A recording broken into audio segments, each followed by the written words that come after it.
की भजन संध्या में योगाचार्य डॉक्टर गोपाल वर्मा का आप सभी को प्रणाम। और हर दिन की भांति आज हमारे बीच हमारे वरिष्ठ योग गुरु श्री R.K. सिन्हा जी आपको एक बहुत ही अच्छे विषय पर बात करने जा रहे हैं, प्रवचन करेंगे।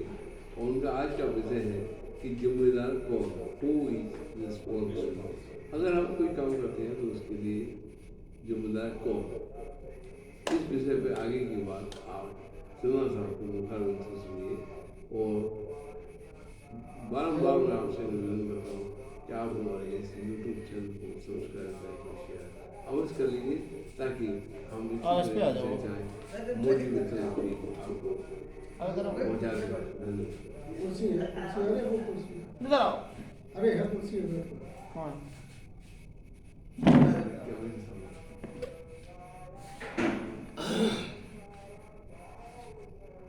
आज की इस शुभ संध्या में मुझे अति प्रसन्नता हो रही है, क्योंकि स्वाभाविक रूप से आज वर्मा साहब जाने अनजाने में हमको जिम्मेवार बना दिया। बड़ा सुंदर ढंग से पहले बोलते थे इंजीनियर R.K. सिन्हा, फिर शुरू किया उन्होंने एक विशेषण योगी R.K. सिन्हा, आज सिद्ध योगी R.K. सिन्हा वरिष्ठ योगी। ये संबोधन की जो विशेषण आ रही है, लग रहा है कि मैं भी कुछ जिम्मेवार बनते जा रहा हूं। तो जो टॉपिक हमने चुना है, जिम्मेवार कौन, बड़ा बढ़िया उसकी प्रातः बेला में ही आवाज आ रही है, मधुर बेला में, कि जिम्मेवारी कैसे बढ़ रही है। R.K. Sinha, be ready to accept the जिम्मेवारी ऑफ वरिष्ठ योग गुरु। हालांकि मैं इस पर कोई चीज शुरू करना नहीं चाह रहा हूं। मैं इंजीनियर था, इंजीनियर रहना चाहता हूं और जिम्मेवारी के साथ ही रहना चाहता हूं। इंजीनियर तो मैं बाद में बना, लेकिन पहले पूर्ण रूप से एक सामाजिक प्राणी, एक माता पिता का बच्चा, एक परिवार का सदस्य रहा हूं। और हर स्थिति में जो भी जिम्मेवारी रही, अपने अनुसार मैंने पूरा की। और मैं समझता हूं कि यही कहानी सबकी होती है। लेकिन उसके बावजूद कुछ जिम्मेवारियां दूसरों की तरफ थोप दी जाती है। कोई भी गलत कार्य होता है तो पहला जिम्मेवारी तो बगल वाला आप ही को देगा। कोई भी बगल वाला जिसके साथ आप काम कर रहे हैं, जिसके साथ आप रह रहे हैं, अगर आप दो ही आदमी हैं तो निश्चित जानिए कोई भी गलती होगी तो आपके नजर में वो जिम्मेवार और उसके नजर में आप। इस पर एक छोटी सी बात थी। एक श्रीमान जी को नौकर चाहिए था, तो उन्होंने एडवर्टीजमेंट निकाला, मुझे एक अच्छा अनुभवी जिम्मेवार नौकर चाहिए। कुछ लोग आए इंटरव्यू में, तो सबसे वो पूछने लगे कि जिम्मेवार कैसे हो तुम, कैसे समझे जिम्मेवार। तो बोला कि ये साहब, आज तक जितने घरों में काम किया, हर घर में कुछ टूटा फूटा, चोरी गया, कोई भी गड़बड़ हुआ, लोगों ने मुझसे ये कहा कि तुम ही इसके जिम्मेवार हो। तो मेरे से बड़ा और जिम्मेवार कौन होगा। और लोग मुझसे नौकरी से निकाल देते थे। तो साहब, इतनी सर्टिफिकेट मैं लिया हूं कि 50 घर से मैं जिम्मेवार कह करके हटाया गया हूं। तो मैं तो जिम्मेवार हूं, मैं पूरी ड्यूटी अपनी जिम्मेवारी से आपको रखना है रखिए, नहीं रखना है जयराम जी की।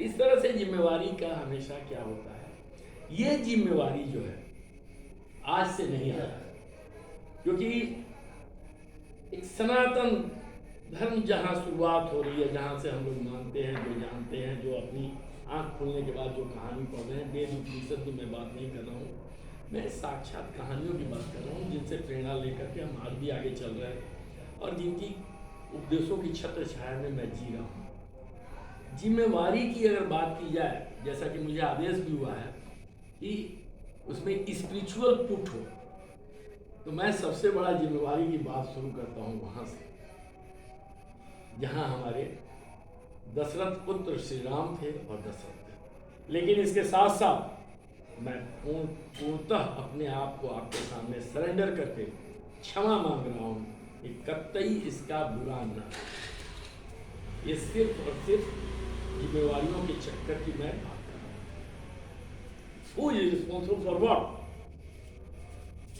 जस्ट इसको कतई धार्मिक रूप, धार्मिक रंग न। एक कहानी आ रही है, उस कहानी में कुछ प्रसंग आ रहे हैं, उस प्रसंग की जिम्मेवारियों की बात हो रही, बस। सो प्लीज, अगर बुरा लगे तो मुझे क्षमा करें। सबसे पहला बात, देवताओं के सेनापति होकर दशरथ युद्ध कर रहे हैं, साथ में उनकी प्रिय पत्नी कैकेयी भी। इसमें रथ के पहिए का जो गुल्ला कहलाता है कि धूरा, वो निकल जाता है। दशरथ को पता भी नहीं लगता। सरस्वती अपनी उंगली है, कैकेयी अपनी उंगली डाल करके उसके रोके रहती है जब तक कि पूरी लड़ाई खत्म नहीं होती। जब लड़ाई खत्म होती है तो उंगली लहू में देख करके दशरथ ने पूछा, क्या हुआ प्रिय, ये कैसे हुआ? उन्होंने बोला कि आप मेरे पति हैं और इतना नेक कार्य कर रहे थे, देवताओं की तरफ से युद्ध लड़ रहे थे, आपकी हाथ पूरी देवताओं की हाथ थी। मैंने जब देखा तो मैंने उंगली डाल दी, क्योंकि मैं नहीं चाहती थी कि मेरा पति हार जाए, तो मैंने अपनी जिम्मेवारी अपने ऊपर ओढ़ ली। एक पार्ट तो हो गया। दूसरा पार्ट क्या था? दशरथ ने तुरंत प्रसन्न होकर के बोला, प्रिय मांगो, कोई 2 वर मांगो, आज मैंने दिया, जो भी तुम मांगोगी मैं दिया। ठीक है सर? एक चक्रवर्ती सम्राट दशरथ जैसा महापुरुष, दशरथ उसको कहते हैं जो 10 इंद्रियों पर विजय प्राप्त करे, स्वर्ग से पृथ्वी तक का उनका आना जाना बना हुआ है, देवताओं के वो सेनापति हैं। बिना सोचे समझे पहला वर्ड निकल रहा है, प्रिय मांगो, जो मांगोगी मैं दूंगा। एक राजा, एक चक्रवर्ती सम्राट का जीवन अपना नहीं होता, व्यक्तिगत जीवन उसका अपना कुछ नहीं, उसकी समस्त जीवन प्रणाली प्रजा के। आप वरदान देते समय आपने अपनी प्रजा का कोई ध्यान नहीं दिया। जो क्षत्रिय कहे जाते हैं, जो कि गुरु के बिना चलते ही नहीं है, उन्होंने गुरु से भी नहीं सोचा कि मैं क्या देने जा रहा हूं, क्योंकि आपका अपना तो कुछ था नहीं, आप तो जनता के पिता हैं। एक पत्नी के लिए सब चीज कैसे खोल दिया? एक जिम्मेवारी की बात, एक गलत जिम्मेदार व्यक्ति के रूप में खड़े नहीं। अगर पत्नी थी और पत्नी ने कुछ बोला था, सीधा गले लगाते, प्रिय तूने आज महान कार्य किया है, तूने मेरे साथ साथ मेरे धर्म की रक्षा की है, तुम महान हो, इतना काफी था। पत्नी ने अपनी विदुषता दिखाई, अपनी अकल दिखाई, बोली कि प्रिय मैंने कुछ ऐसा एक्स्ट्रा काम नहीं किया, कोई अलग काम नहीं किया, मैं पत्नी की जिम्मेवारी रहते हुए, सहचरणी की जिम्मेवारी समझते हुए, अर्धांगिनी की जिम्मेवारी समझते हुए, मैंने सिर्फ और सिर्फ अपनी पति के विजय की कामना की। मुझे वर अभी नहीं चाहिए। प्रसंग खत्म। अगला प्रसंग आता है, राम को राज्य देने का डिसीजन पूरी मंत्रिमंडल कर दिया और गुरु की उस पर मुहर। दरबार में राजा सर्वोपरि है, लेकिन स्वीकार्यता पूरी जनता जनार्दन के द्वारा जो वहां पर चुने हुए प्रतिनिधि थे, गुरु उसके शिष्टमंडल के सबसे बड़े अधिकारी होते हैं, उनकी प्रजा से वहां पर मुहर लग गई। अब वहां से हो गया कि कल सुबह राम को राज्य तिलक हो जाए। होता क्या है साहब, कैकेयी ने जो भी वहां की दैव मंत्रणा हुई हो, जो भी वहां पर कुचक्र चला या चक्र चला या देश की भलाई के लिए हुआ, दुनिया की भलाई के लिए हुआ, जो कुछ भी हुआ, मेरा वहां संसर्ग नहीं है, मैं वहां तक नहीं जाना चाहता। उन्होंने भरत की राजगद्दी मांगी और राम की 14 साल की वनवास। ये पानी दीजिए।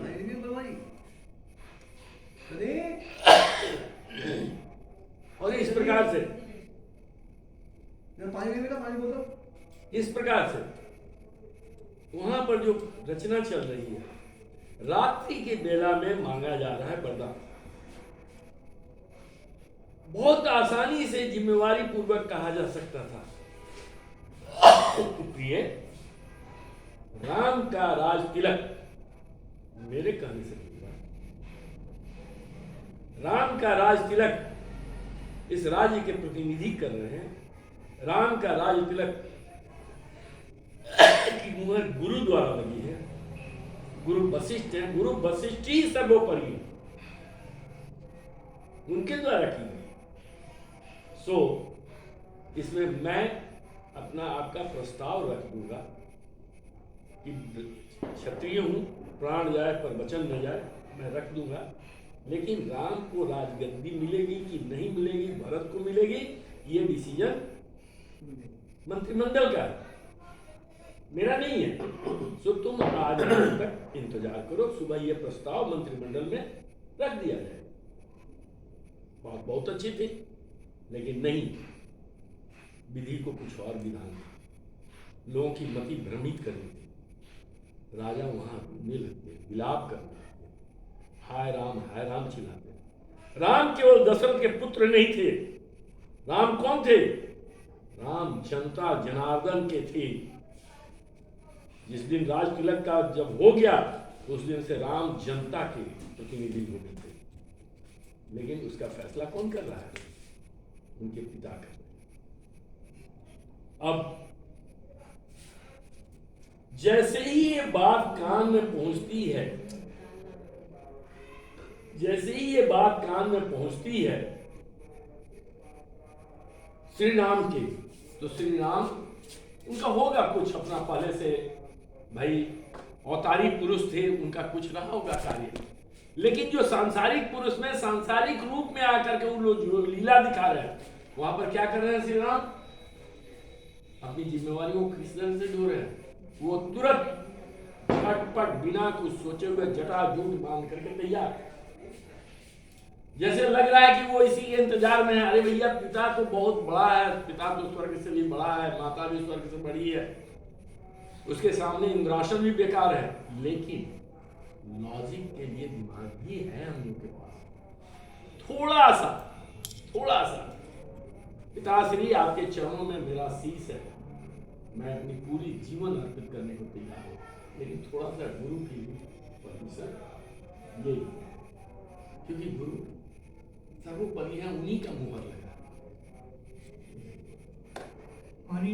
बेटा नहीं हुआ। क्या हुआ? सामने हाजिर हो गए और ये सब जिम्मेवारियों का खेल था। और क्या हुआ आगे? मां जानकी भी चली आ रही है। आज भी हम लोग ताना मारते हैं पतों को, बहू को, कि बेटा चला तो तुम कहां चली भाई? पिता तुल्य जब ससुर मानती हो, माता तुल्य जब सास मानती हो, भाई तुल्य जब देवर को मानती हो, ननद को मानती हो, अपनी बहन तुल्य, तो फिर कहां छोड़ करके एक रिलेशन के लिए जाती हो? तुम्हारे लिए तो बहुत सारे रिलेशन यहाँ पर है, तुम्हारी तो बहुत सी कर्तव्य एक दूसरे के लिए। खैर, माता जानकी भी अपना अटैची लेकर के आगे बढ़िए। इसी दृष्टांत में आगे बढ़िए, इस प्रसंग को यहां छोड़िए, आगे बढ़िए। सुपर्णरेखा दो नवयुवक को देख करके, सुंदर राजकुमार को देख करके लालायित होती है कि शादी करो।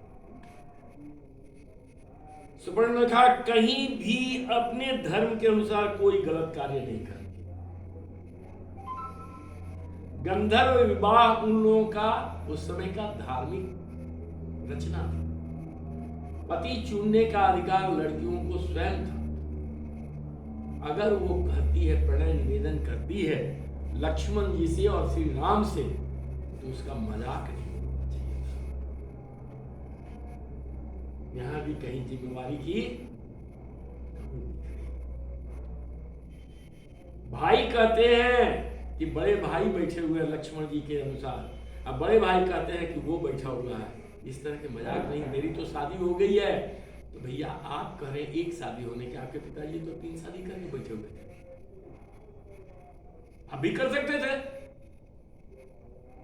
प्रणय निवेदन को आपको कुछ और कह करके बहन संबोधित करके बोल सकते थे कि मैंने आपको देखा तब से मैंने बहन मान लिया, मैं आपसे विवाह नहीं कर सकता।